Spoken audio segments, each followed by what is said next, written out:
2 MNAs,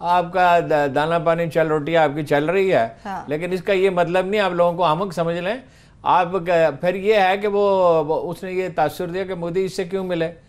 Modi Nawaz Sharif کی بات، نواز شریف کی بات اور وجہ سے سنتا تھا، وہ ان کے گھر شادی پہ آیا، انہی کی بیٹی کی شادی تھی جس کے اوپر وہ مودی شہزادی کی شادی پہ آیا. اسے ایکسپیکٹیشنز تھیں نواز شریف صاحب سے. کل میں نے کس صاحب کو بیان کیا تھا وہ کوئلے کی کانوں کا اور کھٹمنڈوں میں خفیہ ملاقات کا. عمران خان سے کیا توقع ہو سکتی ہے؟ صحیح ہے، لیکن ان کے دماغ میں شاید ہلالی صاحب کچھ اور اہم باتیں جو نہیں. وہ کہتی ہیں کہ عمران خان صاحب نے صرف 6 ارب ڈالر کے پیچھے IMF کے ہاتھ میں پورا ملک پاکستان گروی رکھ دیا. اپنا ماضی یہ لوگ بھول گئے ہیں. دیکھیے اس عورت کو تو معاف کریے، اس خاتون کو سمجھ نہیں آ رہی ہے کہ اکنامکس اور 6 ملین کا سگنیفیکنس کیا ہے. 6 ملین ڈالر کا سگنیفیکنس یہ نہیں ہے کہ 6 بلین ہے. 6 بلین ڈالر کا سگنیفیکنس ہے کہ اس 6 بلین جب ملے گا 3 بلین ورلڈ بینک دے گا. جب 3 ملین ورلڈ بینک دے گا تو پھر 9 بلین ہو جائیں گے. اس کے بعد آپ مارکیٹ میں جائیں گے اور مارکیٹ میں جا کے کہیں گے IMF پروگرام ہے، مانیٹرنگ ہے، سپرویژن ہے، ہمیں پیسے دیں، تو مارکیٹ کو کانفیڈنس آئے گا. یار خدا کے لیے یہ سمجھتے نہیں ہیں. یہ جو ڈائنیسٹی ہے they're useless. بی بی جا کے آخر میں سمجھی جب اس دفعہ آئی تھی 2007 میں آپ کو بتا سکتا ہوں، میں تھا ہر روز ان کے ساتھ تھا، آخری گھنٹے تک ان کے ساتھ تھا. مجھے وہ ایک چینجڈ عورت لگی. کیوں؟ سمجھ آ گیا تھا اس سے کیا ہوتا ہے، رول کیا ہوتا ہے. جب 88 میں آئی تھی تو کچھ نہیں تھا. صحیح کہہ رہے ہیں بالکل بالکل. 93 میں بھی جب تھی شروع میں ایک دفعہ انہوں نے مجھے پوچھا کہ تمہارے خیال میں سوارتوں کے ساتھ میں نے زیادہ بات کر دی، بہت زیادہ بات کی. تو میں نے کہا پرائم منسٹر میرے والد صاحب نے کہا تھا آپ سیکھتے ہیں سننے سے، بولنے سے نہیں. تو کہتی ہے توشے، ان ادر ورڈز ہاں میں نے زیادہ ضرورت سے زیادہ بات کی. میں نے کہا میں تو صرف ریپیٹ کرتا ہوں کہ جو میرے والد صاحب نے. مگر 2007 میں جو آئی تھی وہ بالکل مختلف، میچور اور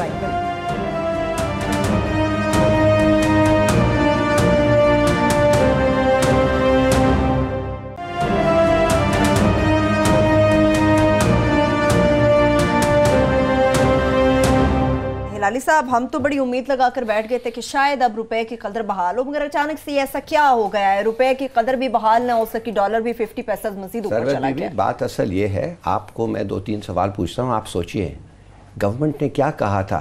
گورنمنٹ میں 8 دن 10 دن پہلے کہا تھا کہ ہم ایک اسپیشل فنڈ کریٹ کریں گے ہارون صاحب، جس میں ہم انویسٹ کریں گے مارکیٹ میں.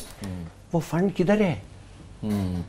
وہ فنڈ جو EOBI اور 4-5 دن نہیں ہوا. کچھ تو کیا نا. نہیں میں آپ کو بتاتا ہوں اس کے کہنے پہ وہ سٹیبلائز ہوا.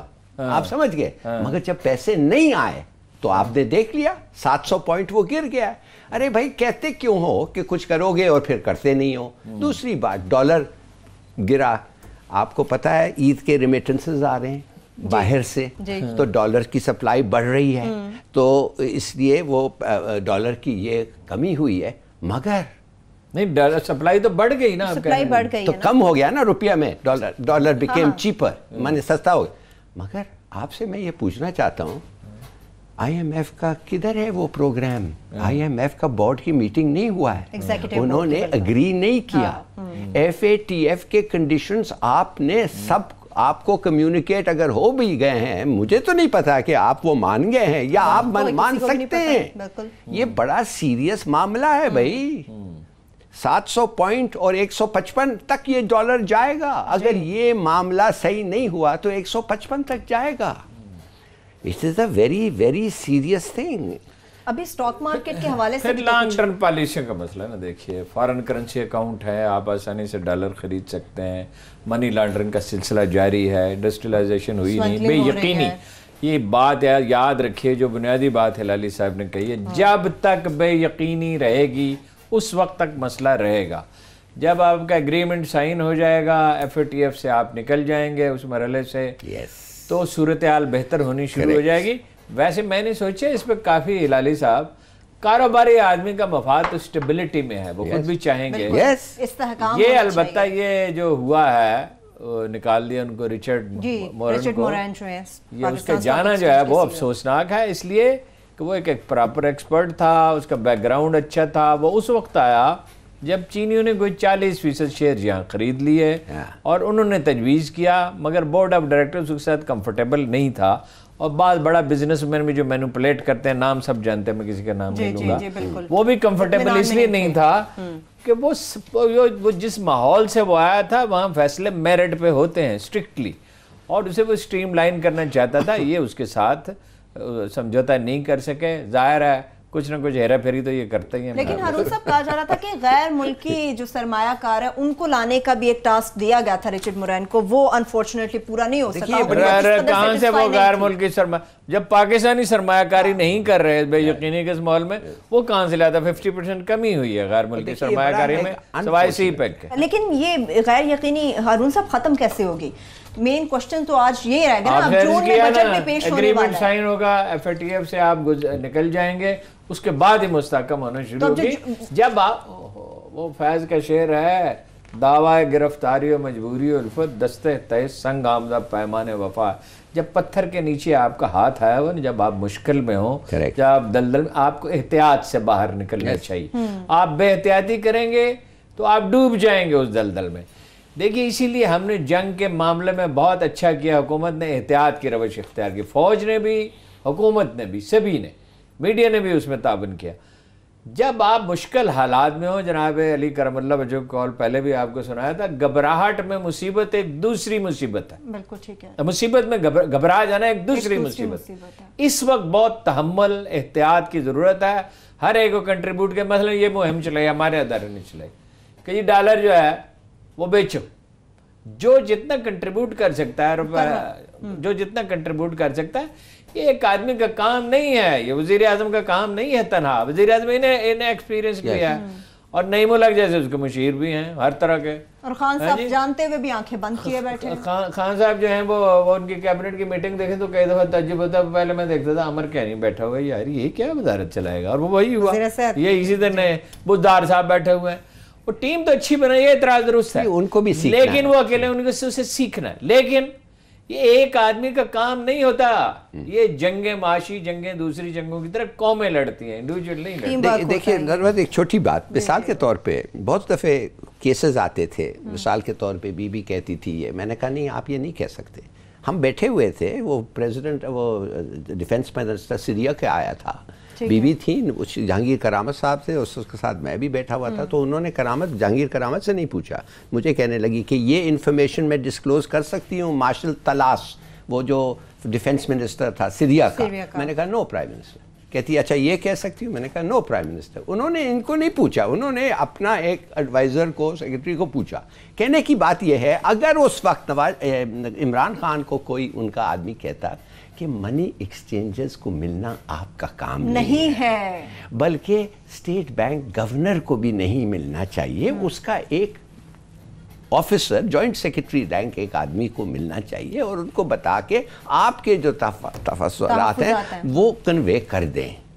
یہ نہیں، مجھے ایک تاریخی بڑا واقعہ یاد ہے، ایک گورنر نے کو بلایا امیر تیمور نے، امیر تیمور جو دنیا کے بیسٹ ایڈوائزر، وہ جنگ جو خون خرابہ کیا وہ تو دوسری بات ہے، مگر وہ ایڈمنسٹریٹر بہت اچھا تھا، اس نے گورنر کو بلایا جو اس کا فیورٹ سمجھا جاتا تھا، اس سے کہا کہ سنا ہے ٹیکس لینے کے لیے تاجر کو تم نے کوڑے مارے، اس نے بڑی خوشی سے بتایا جی میں نے کوڑے مارے، اس نے کہا ہماری حکومت کی اب یہ حیثیت ہو گئی ہے، یہ ہماری رٹ ہے کہ پیسے لینے کے لیے کوڑے مارنے پڑیں گے، حکومت کا روب ایسا ہونا چاہیے کہ لوگ خود بخود ٹیکس دیں، اور اگر نہ دیں تو اس کوڑے نہیں مارے جاتے، اس کا سلیقہ ہوتا ہے، اور تم اس قابل نہیں ہو کہ گورنر یہاں دربار میں بیٹھو۔